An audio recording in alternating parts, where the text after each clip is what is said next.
The whereabouts of Grace Mugabe, whose political ambitions prompted the military takeover in Zimbabwe on Tuesday, are not entirely clear. Reports that the First Lady had left for Windhoek, the capital of Namibia, were denied by local authorities. Neither has it been possible to stand up reports placing the 52-year-old second wife of President Robert Mugabe in Botswana, Dubai or Malaysia, where the Mugabe family owned property. It seems most likely that the woman dubbed Gucci Grace, because of her shopping habit, is still holed up in the Blue House, the sprawling mansion in the upscale Borrowdale neighborhood of Harare, where she lives with the president. Multiple sources in Zimbabwe and South Africa, including officials who claim direct knowledge of the ongoing negotiations between Mugabe and the army over the transition of power in the former British colony, said that Grace was present in the Harare residence on Tuesday night when the army detained the 93-year-old autocrat. She has not moved since, they said. In an address to the nation on state TV following the takeover, the army referred to the family of Mugabe being safe in its custody, as well as the president himself. Her future is part of the discussions.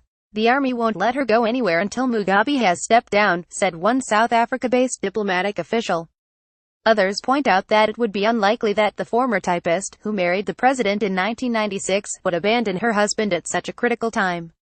I would be very surprised if she would leave the side of the president when the negotiations were going on. She's not that kind of person, said Priscilla Misiharabwe Mushanga, an opposition member of parliament. The whereabouts of the couple's two sons and daughter are unknown, though the sons, aged 25 and 21, are believed to have been in Johannesburg shortly before the military moved in earlier this week. Their mother has spent millions of dollars in recent years acquiring property in upscale neighborhoods of the South African capital.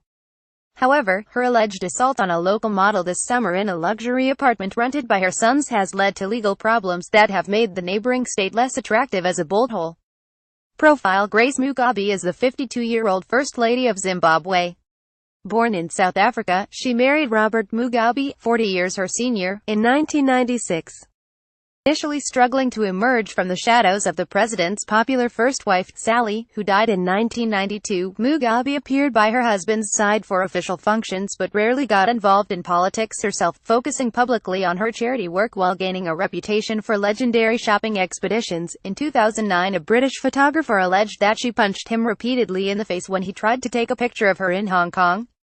She has since been implicated in several incidents outside Zimbabwe and Singapore, in Malaysia and most recently in South Africa, where she allegedly assaulted a model in August. The unveiling of Grace Mugabe as a potential successor to her husband began in 2014, when she became head of the ruling party's Women's League and the state propaganda machine began talking up her political acumen. Before the events of the 14th of November, her path to power had received a boost when her main rival, the vice-president, Emmerson Mnangagwa, was fired on the 6th of November. The feud between Mugabe and Mnangagwa had been bitter. In October, she publicly denied poisoning him after he fell ill at a rally in August. Thank you for your feedback. The military intervention on Tuesday night was in large part aimed at thwarting Grace Mugabe's bid for power. 10 days ago, Robert Mugabe sacked his vice president Emmerson Mnangagwa, a longtime ally, angering senior officers who saw the move as a direct threat to their interests.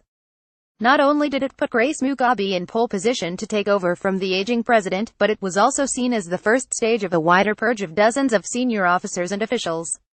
The battle was not just between personalities. It pitted Grace Mugabe's G40 faction of young and brash politicians against the older veterans of the liberation wars of the 1970s and 1980s, who were closer to Mnangagwa. Those in the G40 saw the older generation as blocking their route to political power and self-enrichment. Many are now in detention with futures as uncertain as that of the First Lady. Martin Rupia, an analyst and former general in the Zimbabwean Defense Forces, said the military takeover was aimed at realigning the ruling class. The G40 did not have roots in a politicized military. It was a creation of the presidency. Rupia said, so too was the power of the First Lady, as she has now learned.